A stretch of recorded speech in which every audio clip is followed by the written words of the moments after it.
Welcome to MI Magazine presents Soul, a weekly entertainment show on fashion, arts and culture, relationships, mental health, and food.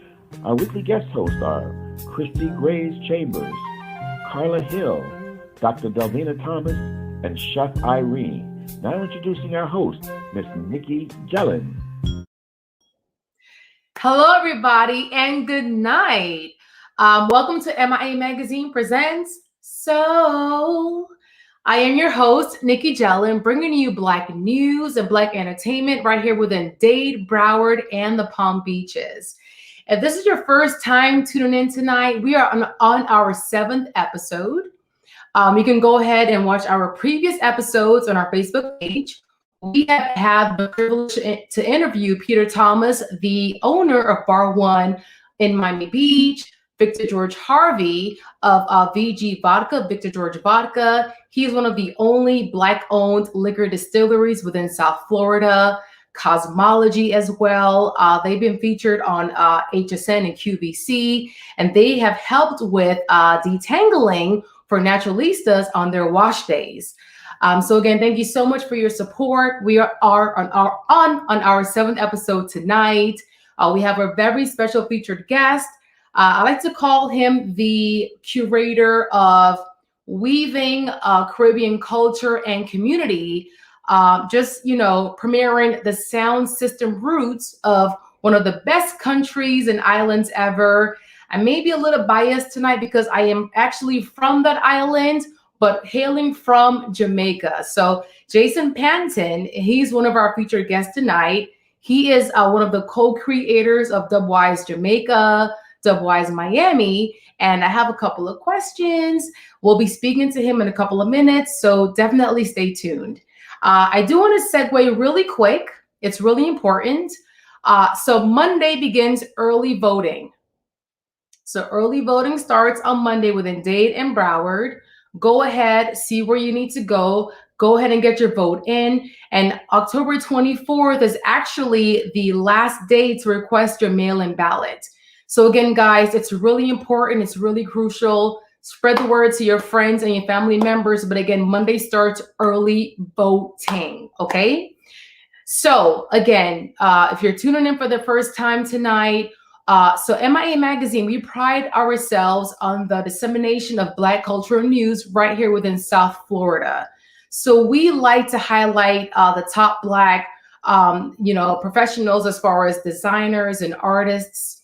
My co-host as well, we talk about fashion, mental health, wellness, and food right here within South Florida. And my first featured co-host, she is the wonderful Christie Grace Chambers. She is a stylist and personal shopper. She is a regular fashion contributor on NBC6's show, 6 in the Mix. So, Christie, what is going on tonight? Hey, Nikki. Hey. Hey, boo. Yes. Vote, vote, vote. And yes, spreading love of Black culture tonight and every Wednesday. So tonight is about Black-owned boutiques.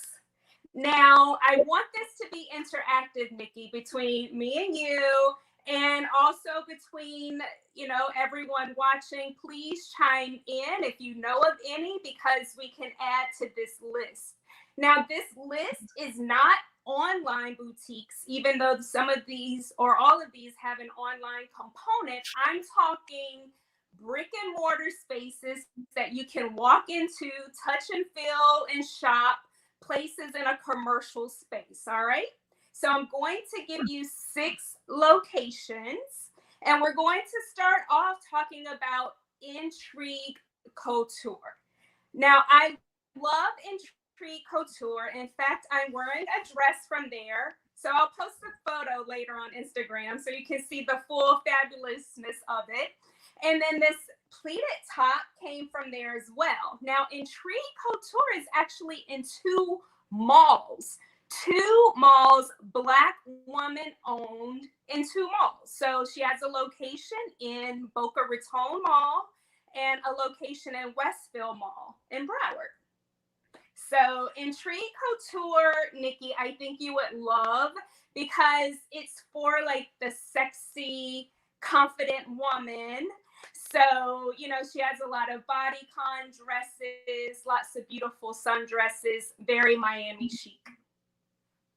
So Okay, so wait, are you gonna like show us? Are you gonna stand up at least and twirl for us? Like, I can twirl.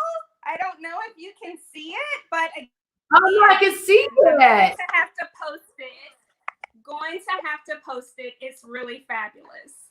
Okay, awesome. But this pleated top, also fabulousness. All right, so let's again, Intrigue Couture. Check them out at Intrigue online too, but go to their physical stores, Boca Raton Mall and Westville Mall. Then you have Shannon St. Clair, who's also in Broward and Davie. Now, this is a shop that you go to for all your Divine Nine needs, you know, paraphernalia.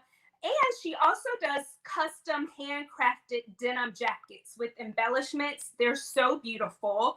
She has clothing items. She has beautiful face masks with bling. She has beautiful brooches. So Shannon St. Clair Boutique in Broward. Then you have Luxe Glam Collections. That's also in Broward on West Oakland Park Mall. I'm sorry, West Oakland Park Boulevard. Sorry, West Oakland Park. So they have a cute showroom. I call them trendy, and the good thing about them is they have some plus sizes as well. So super chic. And let's bring it on down to Dade County, Miami-Dade County. You have a store called Pretty House Apparel, which is in Miami Gardens. And so you can find them on Instagram as well. And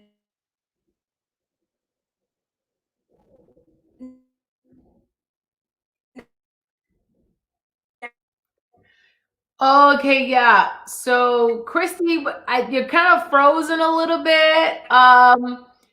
Yeah. So okay, you're in and out. So what we'll do is we're gonna definitely post all the brick and mortar Black owned boutique businesses on our Instagram and Facebook. Where you're like mm, mm, so yeah. Okay, awesome. Well, Christy, thank you so much. And again, for you guys watching, it did freeze up a little bit. So we are going to post the brick and mortar boutiques that she mentioned. Make sure you check out our Instagram and our Facebook page. And now to my next co-host. She is our board certified psychiatrist. She is a mental health wellness advocate and the host of the Brain Love podcast. So, Dr. Delvena, what is going on this week? Hey, Nikki. Are you ready to take the couch? I am absolutely ready. Yes. Awesome. So October is Domestic Violence Awareness Month, and I thought that we would discuss just some background information regarding domestic violence. So, because it's a pretty important topic, a lot of women and men are abused in domestic situations. Domestic violence usually occurs in a domestic space when one individual holds power over another. It's a broad term, but it typically involves intimate partner violence, and it usually occurs between current or former intimate partners and includes things like stalking, psychological, sexual, and physical violence, as well as elder abuse. That gets left out of the domestic violence umbrella sometimes, but elder abuse is included in domestic violence, as well as child abuse, things like neglect, physical harm, sexual violence, emotional harm. All of those things are considered domestic violence. So I thought it would be important, considering October's Domestic Violence Awareness Month, for us to just share some resources so folks know who they can call and how they can access help. Because when you're stuck in that situation, you feel like no one is available to you, no one is available to help you. And women and men have been killed, have been injured in domestic violence situations. So if you're someone out there who knows someone who is in a situation where domestic violence is taking place, please share this information with them. On the screen now is the National Domestic Violence Hotline, 1-800-799-SAFE, which is 7233. So 1-800-799-7233. And then we have another list of resources that includes more of the local hotlines, and that'll be up in a second. That includes 2 nonprofit organizations. The first one is called Pain to Purpose. Its founder is Shanda Roberts, Mrs. Shanda Roberts. And there's also GLOW, Guiding Light Outreach. Whew, I thought I was going to forget that, Nikki. Well, you didn't. No, and yeah, thank you so much. It's definitely a really sensitive topic. And I'm sure there's people out there that can relate to that, whether they're the victim or they know someone that may be the victim. So thank you so much for sharing that. And yeah, and again, we'll see you next week. Okay, safe rain love, everyone. And now, one of my favorite segments, you know, I'm a foodie, I love food. So he is a private and personal chef. He has catered to celebrities and professional athletes. You can catch him on American Public Television on Taste of the Islands. So Chef Irie, what is going on tonight? So we have to get Chef Irie on the screen. Yeah, I want to see what he has happening. Yes, I want to see what's happening tonight, what he has to say. Chefs, and so it's a good transition from talking about something so. What? There you go. He's right there. So what's going on? It seems like today we have all kind of technical issues today. Okay. I'm here with you. I'm here with you. And so I have a question for you. So how many Black chefs do you know? You know, okay, so last week we were at Class Steakhouse in downtown Hollywood. Right. You definitely. You know what? I'm stumbled. I can't really. Yes. Well, you know, so when I first came into this business, you know, after being an architect and practicing architecture, for me it was all about cooking, you know, just learning how to cook and developing the craft. And so there weren't any Black chef mentors that I knew of readily. And then, of course, the advent of Facebook, you know, and social media, you start to see, you know, that there were so many of us around, and that you could readily go up to someone and ask them to become a mentor. But how did, you know, a lot of that, you know, come for a lot of us here, especially here in the United States? And you got to go as far back to George Washington and, you know, his personal chef. His name was Hercules. Yes, his name was Hercules. And he was basically brought over from the Mount Vernon estates, and he became the chef for the family, you know, in Philadelphia. So, you know, he was renowned, you know, at the time, and sort of become sort of like the master of, you know, if you would, true American cuisine, if you would, at the time. And they all loved him, loved the foods that he created. And of course, you know, him being, you know, all the presidents that have served in this country, they've all benefited, you know, at some point in time in their presidency, you know, by having, you know, some Black chefs. And of course, definitely, you know, during the times of slavery, almost all the chefs were Black. So, you know, fast forward, you know, just a little bit down the line, you have Thomas Jefferson, you know, and so his chef, before he actually became president, was James Hemings.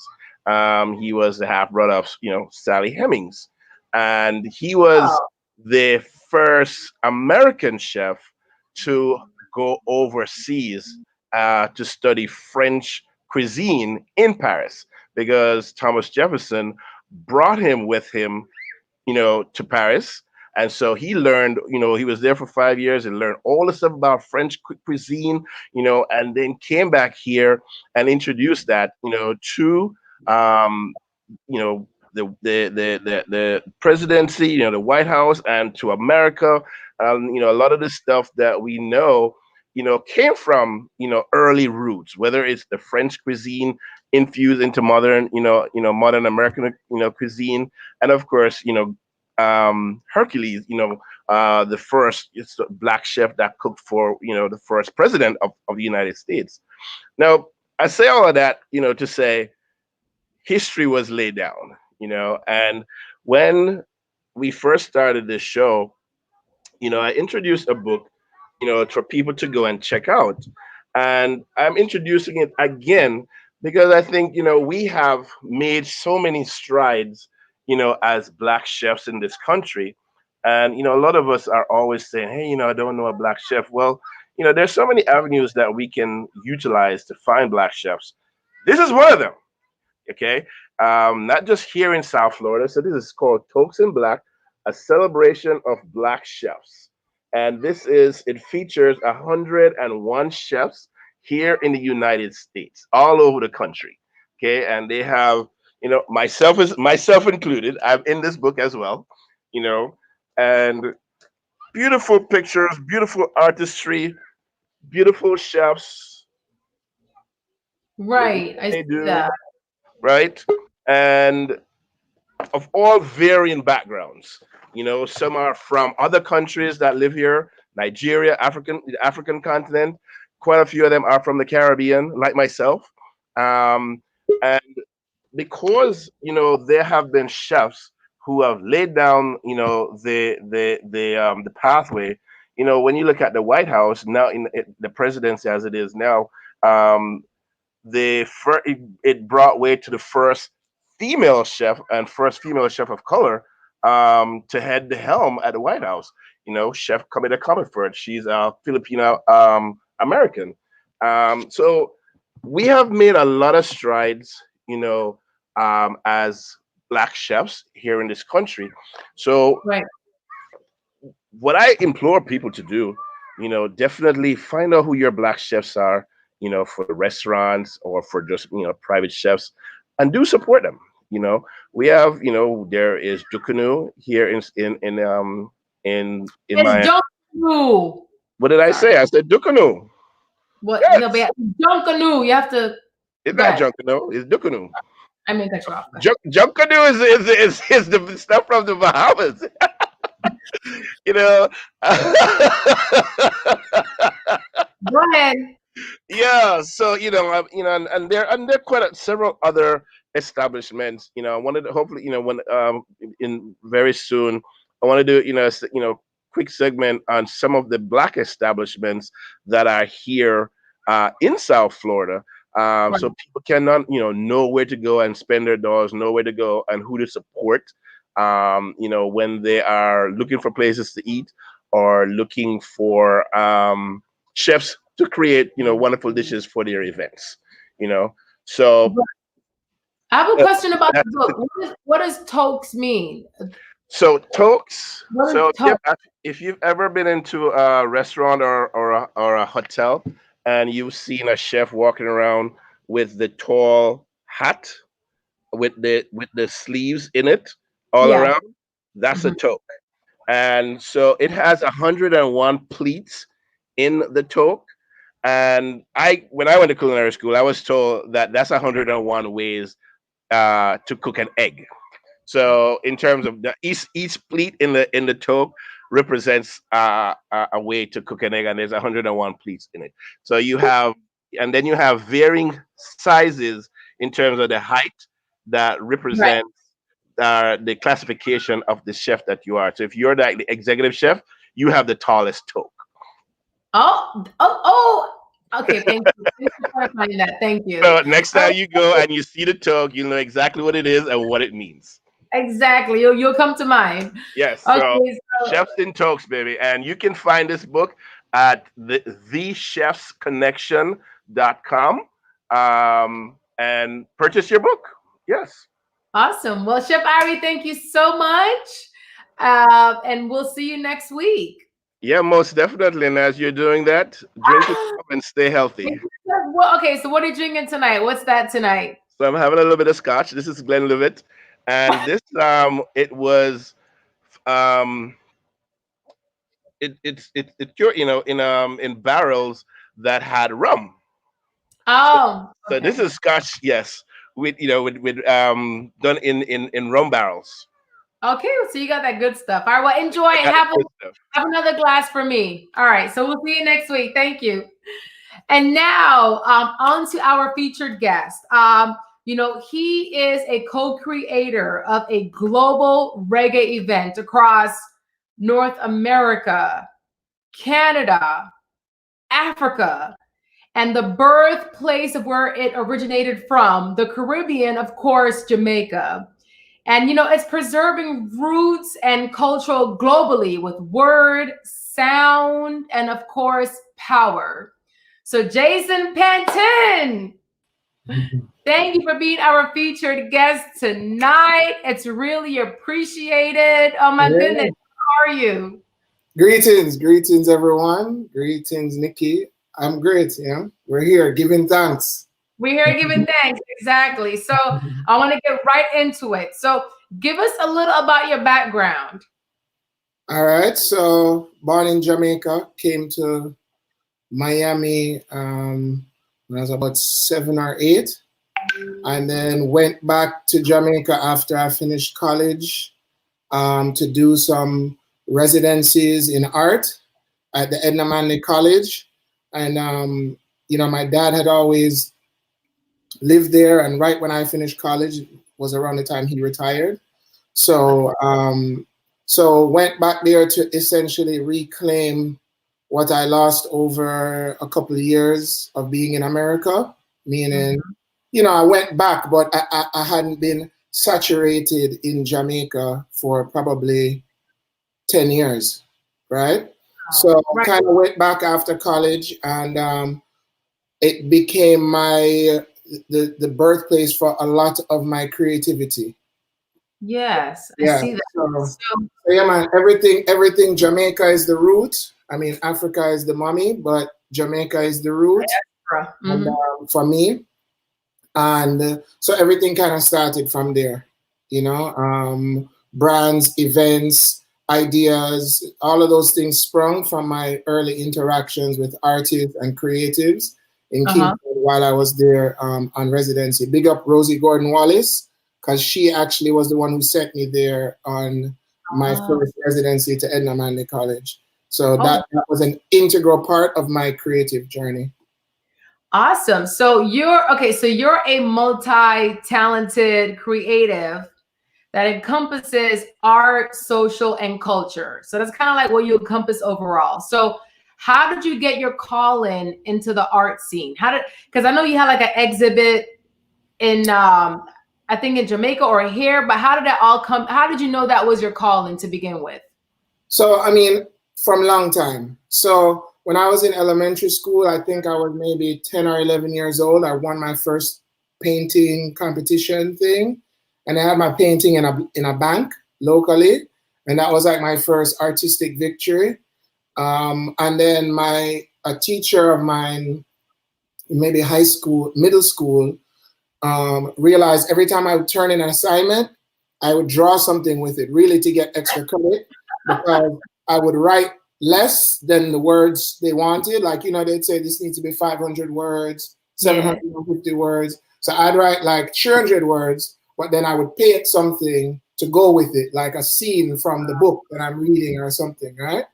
So then, yeah, so that's kind of how it started. She recommended for me to go to design and architecture senior high school. I tried out, I went, and that pretty much took me on my journey, my artistic journey. So yeah, I'm one of those from a long time, meaning if I could be a doctor or an attorney or an actuary or a sports medicine person, I would do it. But literally, this is what I was called to do. So I'm just... It's in your blood. It's like innate. It's like it's your calling, yes. Everybody has their thing. This is just my thing. So I'm just trying to take it to the maximum plate, to the furthest extent possible. Definitely. So what or whom inspired your journey into the retail space? Because I see that you're like a visionary, you're creative. So what or whom inspired your journey into the retail space? And do you consider yourself like a fashion designer? So I would say my inspiration into self-reliance is Marcus Garvey, obviously. Meaning, I like, you know, I'm not looking at Versace, okay, or Donna Karen or whoever. My interest is really, I started out selling T-shirts. I sold T-shirts and clothing to several retail locations across the United States and the Caribbean. And I reached a point where I did not want to wholesale my clothing anymore. I wanted to sell it direct to consumer. This was at a time when e-commerce was just kind of coming up. So I was playing in the e-commerce space, but not fully engaged as I am now. And so the thought was, I want to sell my own stuff. And I think I can sell my own stuff. So I partnered up with a friend of mine who is also a musical artist, Cesar Cunningham in Jamaica. And we opened Kingston's first streetwear boutique, which was called Base Kingston. And from there, many more things blossomed. So from that investment, you know, I worked a job at a university for like 8-9 years to save up to be able to do that. So people, a lot of people, they don't really, you know, they think that this maybe my father or my mother or somebody gave me money for these things. Like, this is something, it's a dream I had, and I worked diligently and saved my money in order to be able to sustain and create, to try to create an economy for myself, right? They would call it like a micro economy. So to try to create an economy for myself. So my economy would consist of retail, events, and then design work that I would do for other people. So like, you know, I worked with Cedella Marley on the 2012 stuff for Puma. I did those, like, so I did stuff for Barney's. I did things for different brands with different people. Big up Cedella Marley for giving me one of my greatest opportunities ever in life. And so from there, I just keep pushing, right? So the goal was, from very early, I realized you needed multiple streams of income, and you need to create your own micro economy. Now, this doesn't, as an entrepreneur, this doesn't always work out the way you plan, right? There's certainly been times where I'm like, okay, I need to go work for 6 months because I'm low, right? Yes. I need to re-up. And then there've been times when I'm like, yo, I'm gonna leave all of this and go get a job.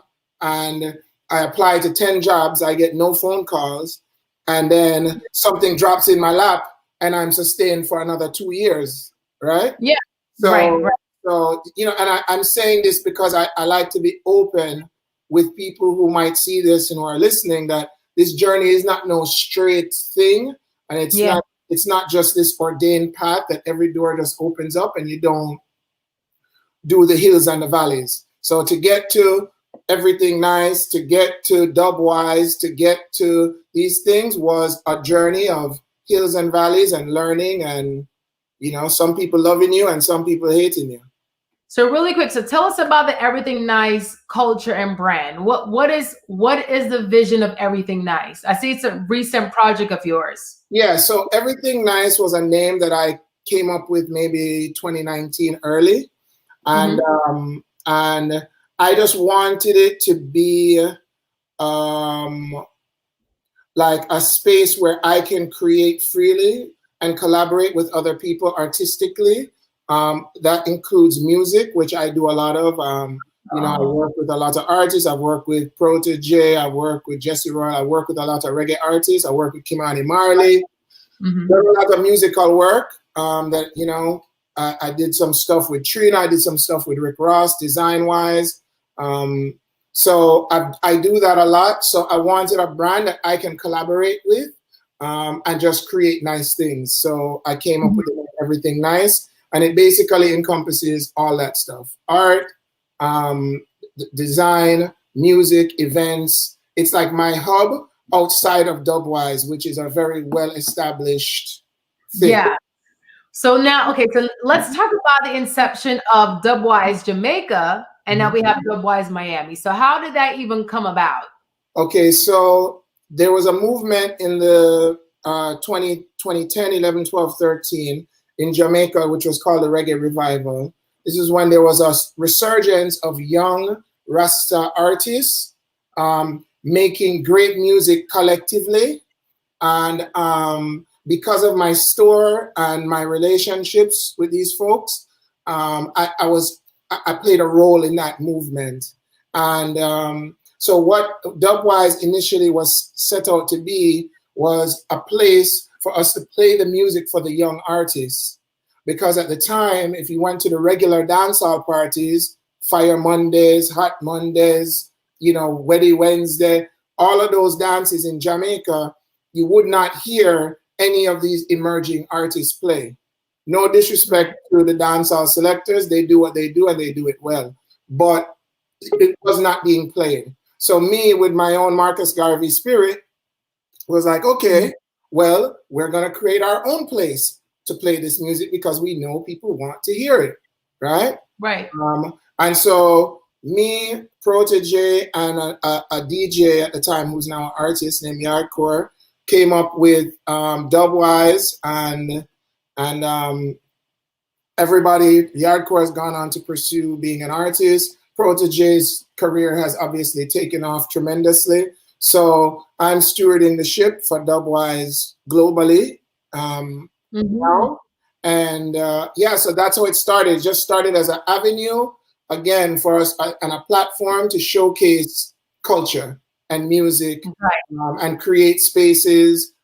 So that's my goal, is just create spaces, merchandise, opportunities, anything I can to continue to push the culture forward and in the most positive and uplifting light. So, okay, so I know Dubwise it's a global culture. It's a global event. It's North America, Canada, Africa, of course, the Caribbean. So how has the pandemic impacted and affected having a presence on a global scale?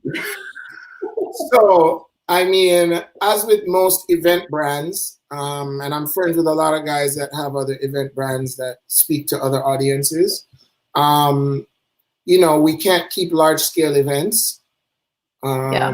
So we've been kind of forced to pivot. I was fortunate enough that in Jamaica, there was a little gap of time where we could still do events, like in July before things got kind of crazy-ish.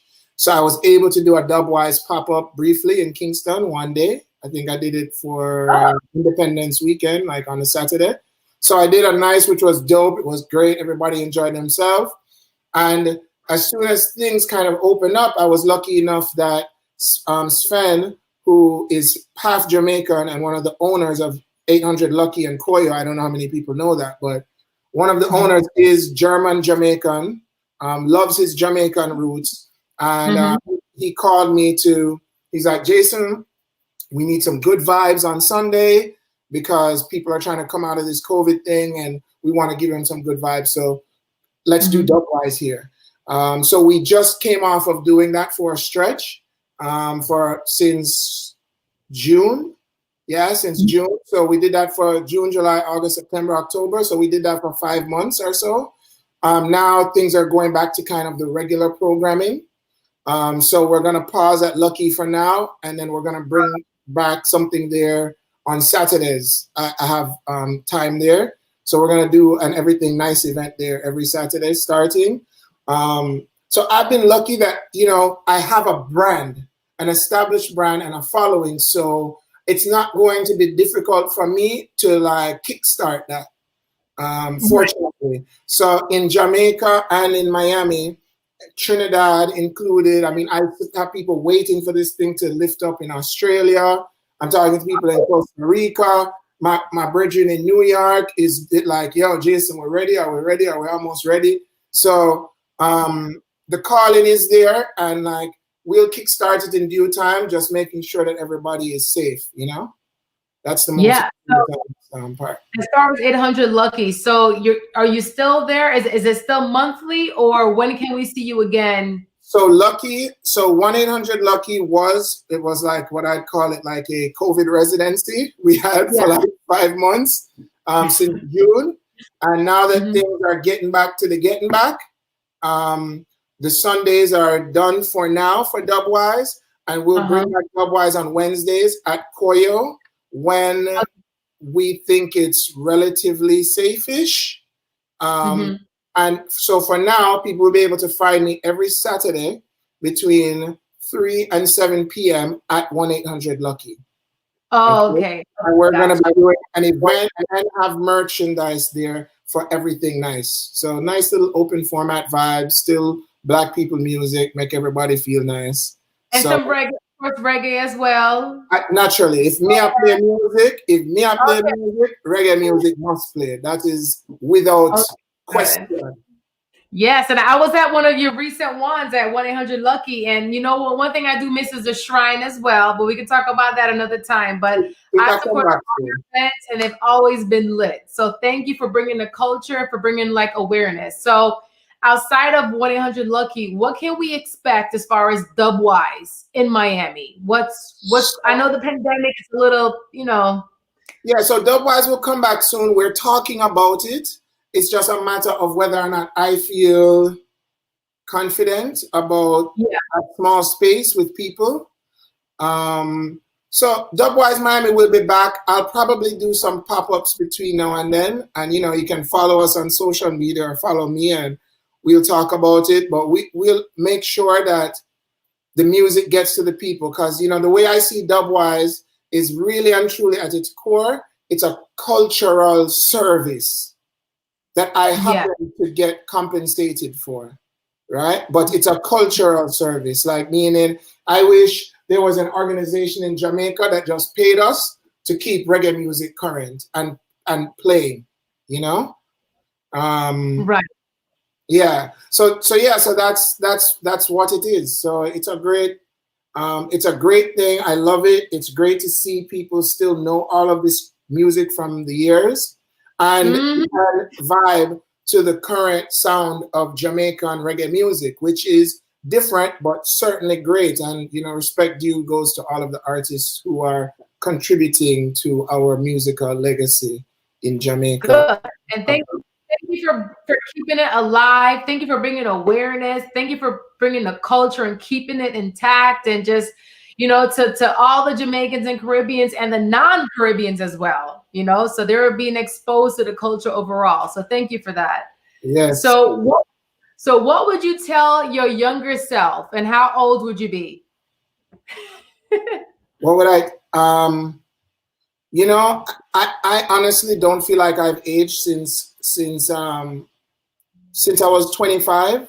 Maybe 30 was the last time I felt like I had like an age revelation. So I think my younger self, literally, I think I was doing exactly what I needed to be doing to be exactly where I'm at. I was never a young person. I was into pure folly. I was smart. I saved my money. I invested my money. I bought property. I did things in an order, and God just gave me the foresight and the focus to do those things at a young age. So that's why I'm kind of comfortable to an extent where I am now. So my younger self would tell me is continue to give God thanks and allow him to grant you the ability to focus. And because really the difference between good and great is hard work, dedication, focus, diligence. Like that's really the difference, you know? So we're all the same. It's just some of us have the ability to focus and be diligent and push out negative thoughts, push out negative words from people, push out negative feelings that we have coming from within ourselves, and tune into our light inside that we want to manifest. And some people get that at 22, 18, 17, and some people can't find it till them is 40 years old. Or 50. And it's never too late, you know, it's a journey. So I'm just lucky that, or blessed that God gave me that clarity at an earlier age. So I think my earlier self was doing exactly what it needed to do to make me be right here talking to you about these brands that are, you know, represent the culture and the music that I love. Well, thank you so much. Thanks for being our guest tonight. And again, just go to his Instagram page, his Facebook page. I will definitely be at another one of your events. Long time we don't see you. Long time. You're overdue. I'll be there. Don't worry. Yeah, we're in phase 3 now, so I feel more confident. So thank you again so much. And everybody, the show is brought to you by the Florida Lottery.